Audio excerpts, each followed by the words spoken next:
उत स्वतन्वा संवदे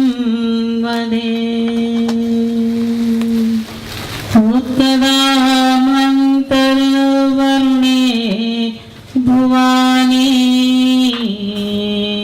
किं मे हव्यमहर्णानो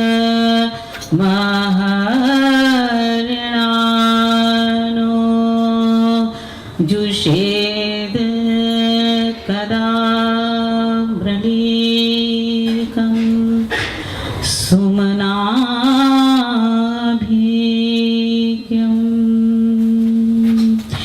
यस्येमे हिमवन्तो महित्वा यस्य समुद्रं रसया सहायो यस्यैवा प्रदिशो यस्य बाहु कस्मै देवाय हविषा विधेम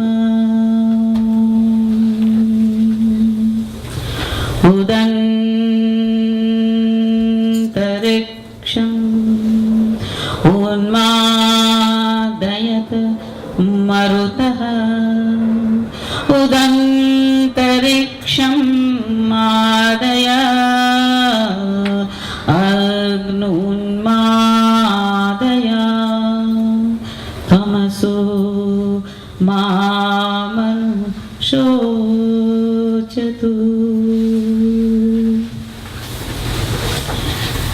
आज होली का उत्सव मेरे ख्याल से भारत के कैलेंडर के अनुसार कल था और आज मैं अपनी तरफ से I wish everybody a very happy Holi. In Sanskrit, the word holy means dhuli, and they also say dhuliyeti. In Oriya language, they use the word dhol jata. In Bangla, they say dhol jatra. So this festival is a festival of harmony, which enhances love in humankind, and is also called festival of colors. Actually, ये जो होली का त्योहार है, it is there for a long time, thousands of years old. तो ये होली का जो त्योहार है, शब्द त्योहार जो है वो गलत है। हम जिस शब्द का इस्तेमाल करना चाहिए for festival, we should use the word parv. पर्व माने गांठ। आपने देखा होगा गन्ना, गन्ने में गांठें होती हैं और वो एक हिस्से को दूसरे हिस्से से ऐसे जोड़ लेती हैं कि उनका अलग होना बड़ा कठिन होता है। तो जितने पर्व हैं हमारे भारत में, वो सब समाज को जोड़ने के लिए हैं।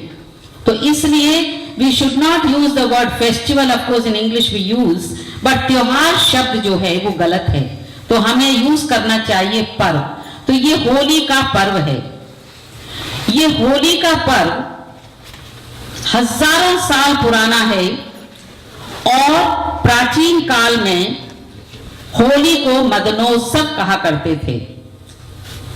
So they did not use the word holy, it was called मदनोत्सव। तो प्राचीन काल में इसका नाम था मदनोत्सव।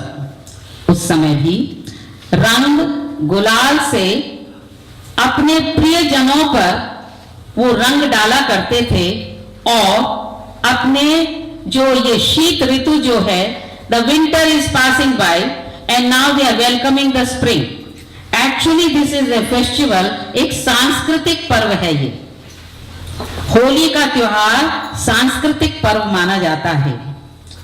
और what is the lesson you get with this holy festival? समता का संदेश है, that we all are equal in the eye of God. This is what the message we get from this festival of Holi, which is the festival of colors. ये इसमें बहुत विशेष चीज है कि ये त्योहार, ऐसा पर्व दुनिया में कहीं नहीं पाया जाता जहां की एक व्यक्ति दूसरे व्यक्ति से पहचान न भी हो तब भी उस पर रंग डाल सकता है और दूसरा व्यक्ति को बुरा मानने की जरूरत नहीं है। दूसरी बात कि अमीर हो या गरीब, राजा हो या रंक, धनी हो या निर्धन, एक दूसरे के गले मिलते हैं। कोई ऐसा त्योहार पर्व नहीं है जहां की एक साधारण आदमी जाकर किसी राजा के गले मिल ले, लेकिन इस पर्व पर यह एक छूट दी गई है कि इस समय हर एक को अधिकार है कि हम एक दूसरे से गले मिलें, लेकिन ऐसे मिलें कि पुराने जितनी भी कटुताएं हैं, जितना भी हमारा कलुषित मन रहा हो, उस मन को उसमें चेंज आना चाहिए। There has to be change within your heart. When you meet somebody, when you hug somebody, that means with all the pure mind and soul, you meet another person and you throw color on that person and that person should not mind. तो ये प्रश्न उठता है, ऋग्वेद में 10वां मंडल है, 60वां सूक्त और दूसरा मंत्र कहता है अग्नि अज्येष्ठासो अकनिष्ठा। ज्येष्ठ माने बड़ा, अकनिष्ठा अज्येष्ठासु अकनिष्ठा एतं सभ्रातरो वाव्रदु सौभगाय। कहते हैं कि ईश्वर के सामने कोई छोटा नहीं, कोई बड़ा नहीं, सब भातृभाव होना चाहिए। तो सार्वत्रिक भातृभाव एक दूसरे के प्रति तब हो सकता है जब आप हम सब प्रभु को सार्वत्रिक पिता माने कि सबका पिता परमेश्वर है और सब एक दूसरे के तभी भाई बहन हो सकते हैं। अगर पिता परमेश्वर है तो वो पिता जो है हम सब उसके बालक हैं, तो पूरा संसार क्या हुआ? परिवार हो गया। तो ये पूरा संसार परिवार है और उसके पिता परमात्मा है और पृथ्वी हमारी माता है। इसीलिए कहते हैं अज्येष्ठासो अकनिष्ठास्त एतम संभ्रातरो वाग्वतो सौभगाय। तो कहते हैं अगर आपको जिंदगी में खुश रहना है तो एक दूसरे के प्रति, बड़े हो तो छोटों से प्यार से बोलो, कितनी भी कोई गलती क्यों न कर दे, क्षमा करने की भावना आप में होनी चाहिए। इसलिए मनुस्मृति में धर्म की परिभाषा दी है, प्रतिक्षमादमो अस्तेयम, प्रतिक्षमादमो अस्तेयम, शौचम इंद्रिय निग्रहम, धीर विद्या सत्यम क्रोधम, दशम धर्म लक्षणम। तो 10 धर्म के लक्षण होते हैं, उसमें सबसे पहले कहा है घृति क्षमा दमो अस्तेयम। घृति माने जिसमें धैर्य है, क्षमा बीच में रखा है, और अस्तेय कहा है कि चोरी जो न करे और जो सत्य बोले। घृति क्षमा दमो अस्तेयम, दमन। बृहदारण्यक उपनिषद में 6 अध्याय हैं। 5वां अध्याय जो है उसका जो दूसरा जो अध्याय है, 5वां अध्याय का जो दूसरा अध्याय है उसमें 15 ब्राह्मण हैं। और इस अध्याय में मुझे ऐसा लगता है बृहदारण्यक उपनिषद पढ़कर कि ये शायद उन लोगों के लिए लिखा है जो भूले भटके इधर उधर ढूंढ रहे हैं प्रभु को। कहते हैं ना, तू काशी जाके देख लिया, मथुरा जाके देख लिया, जेरूसलम भी देख लिया, मक्का जाके देख लिया, फिर भी मन की मैल न उतरी, खूब नहा के देख लिया, तो तू यहाँ वहां भटक रहा है। असली में तो तेरा मंदिर तो तेरे संग चल रहा है। जितने आप यहाँ बैठे हुए वो क्या है? प्रभु के देवता के मंदिर हैं, क्योंकि प्रभु का वास आपके अंदर है। तो जब प्रभु आपके अंदर वास करता है तो तू कहां ढूंढता है उसको? ढूंढता किस वास्ते? गाफिल ये घर घर देखता, पहले ही जेरे बगल घर अपना दिल भर देखता, साफ कर देता अगर सीने के आईने का जंग, चेहरे ए तस्वीर से शक्ले मुनव्वर देखता, सैकड़ों पर्दों से वो पर्दा नशी आता नजर, आंख से पर्दा अगर उठाकर गाफिल तू देख सकता था। तो कहने का मतलब ये है कि ये समता की जो भावना है, ये संदेश है होली का, समता की भावना कि हम सबको मिलकर रहना चाहिए।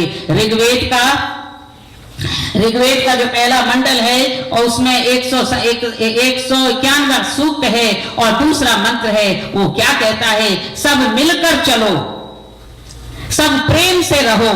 ओम संगच्छध्वं संवद्धध्वं संवो मनांसि जानतां देवा भागं भद्रं संवो मनांसि। तो कहते हैं कि सबको मिलकर प्रेम से रहना चाहिए।